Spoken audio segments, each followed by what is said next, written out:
Labdien!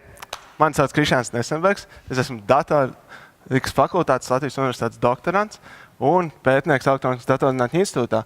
Šodien es jums pastāstīšu par viediem apģērbiem, bet principā elektroniku paslēptu viltīgi apģērbā. Tātad,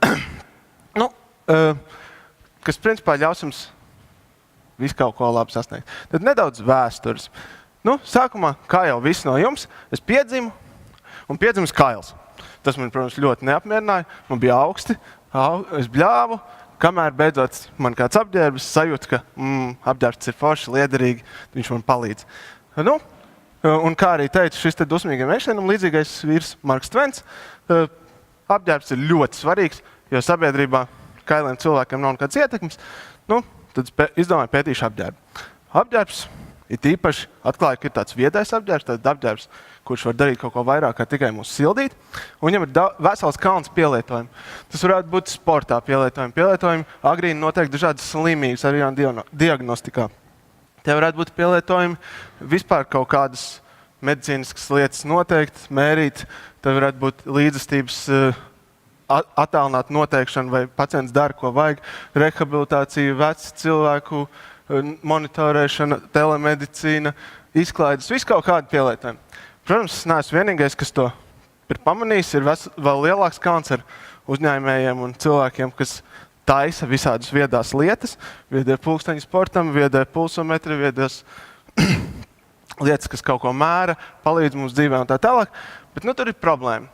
Katrs no viņiem viņas taisa, katrs savā nodabā lēnām virza, un tā industrija, kur man solīja, tūlīt man būs superīgs apģērbs, kas man visu palīdzēs, baigi velkās, un es nevaru sagaidīt. Es gribu viņiem palīdzēt, tad es domāju, jāķerās pašam pie tiem viedajiem apģērbiem, kaut kas jādara.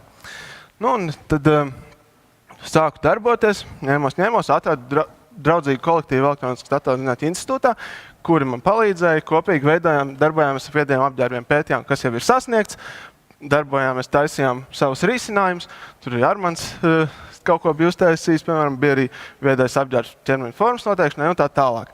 Un sapratām, vajag kādu revolūciju viedajos apģērbos, līdzīgi kā lieldatori kļuva standartizācijas ceļā, nonāca par maziem datoriem katrā mājā, tāpat arī es ceru, ka apģērbi nonāks mums katram skapī, viedie, pilns un tā tālāk. Tad ko ar to standartizāciju? Mums tad ir drausmīgi daudz dažādas lietas, ko mēs varētu mērīt, visu kaut kādas vietas, kur stiprināt visādas sensors, kā to visu savilkt kopā, lai tas būtu lietojami un pēdām netērēt tik daudz strāvas, lai mēs vienmēr būtu piesprost rozitē, tad arī energoefektīvi. Domāju, kā to darīt. Secināju, ka viena lieta, ka bezvadu katru izvietot atsevišķi, kā to daudz inventārā dara, nebūs efektīvi, jo katram šim sensoram tu vajadzēs klāt bateriju, katru vajadzēs lādēt, bezvadu savienojumu, tur kaut trokšņi traucēs, tad efektīvāk būs visu savilkt kopā ar vadiem, vismaz viena apģērba ietvaros. Tad domāju tālāk, beigais vadu muģeklis tur būs, kā viņi tur savilkt, kā izlikt, kā panākt to, lai šuvējiem, kuri tagad izstrādā parastu apģērbu, vēl būtu darbs, kad būs jātaisa viedais apģērbs, tad vislabāk, ja viņi varētu darīt tieši to pašu kā līdz šim un dizainēt un veidot. Tad radās kaut kāda vīzija. Vīzija bija tāda, ka panākt, ka mēs ražojam gatavus ruļus, audumu, kurās iekšā ir režģis ar vadiem kaut kādā īpašā struktūrā, un tad šuvējs vienkārši paņem, sagriež, uztaisa savu apģērbu, dažās vietās savienotos vadiņus starp sagrieztajām daļām kopā, tur rokai vai vēl kaut kam, tālāk piestiprina sensors, kuru pielietojumu vajag, kaut kādā kastītē, kabatā ieliek mazu līdzīgu telefonam kastīti ar bateriju, raidītāju un tā tālāk. Tas sazinās ar telefonu, sūta datus prom kaut kur mākonī, mēs tur viņus monitorējam, dabūnam atgrieznisko saiti, kas ir labs noticis, kuram pētnieciskiem pielietojumam tas ir noderīgi. Tad, protams, jautājums, vai to vispār var izdarīt, savilkt pilniem vadiem, vai tas strādās ar simtiem sensoru. Mēs tad taisījām savus produktus, eksperimentāli secinājām, ka vismaz pārsimts sensors reasonably ar mazu bateriju mēs varam visu dienu nobarot. Problēma tad, kā tad tos vadus vislabāk vilkt. Ja es tur ņemšos visu dienu, visādos apģērbos šūšu vadus, man tur gadiem paies, es kā jau datoriķis saucu talkā datoru.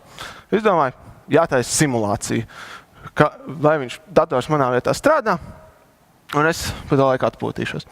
Tad, ideja ņemt dažādas piegrieznes, likt viņas lielas, mazas, sieviešu, vīriešu, grozīt visādi dažādos izmēros, nodefinēt tos, kur viņām ir savienojumi, kur tiem vadiem ir jāpāriet, un meklēt tātad pozīcijas, kur tie vadi pārtrūks, ja vienkārši kaut kā sagriezīs un atrast to labāko pielietojumu, lai gala beigās, kad tas apģērbs būs izgriezts kāds un tas normālais apģērbs būtu, tad vadi tomēr visur kaut kā nonāktu, lai visas vietas mēs varētu mērīt, visur pieslēgt sensors rokām, kājām un tā tālāk. Nu, lūk, tā tad arī būtu tā doma. Jautājums, protams, kur tādas piegrieznes vispār dabūt, man nebija ne jausmas, bet par laimi palīgā man nāca tāds uzņēmums Mintprint, kur ar lāzeru griež no lieliem audumiem apģērbus, pēc tam šui kopā, un viņi man laipni palīdzēja, par to viņam liels paldies, iedevu šīs piegrieznes, un tad es turpinu ar to darboties. Tas tā ļoti īsumā arī viss. Es ceru, ka jums tas interesē, un tiksimies nākotnē, kad mums visiem būs superīgi viedie apģērbi, kas mums palīdzēs visās mūsu dzīves jomās, sportā, medicīnā, kur nu vēl. Kaut kā tā. Vienīgais, ko vēl varētu teikt, ka es paldies, vai ir kādi jautājumi. Standarta jautājums, kad aizstāvēs, es ceru, ka šogad. Tad jā, jā, paldies.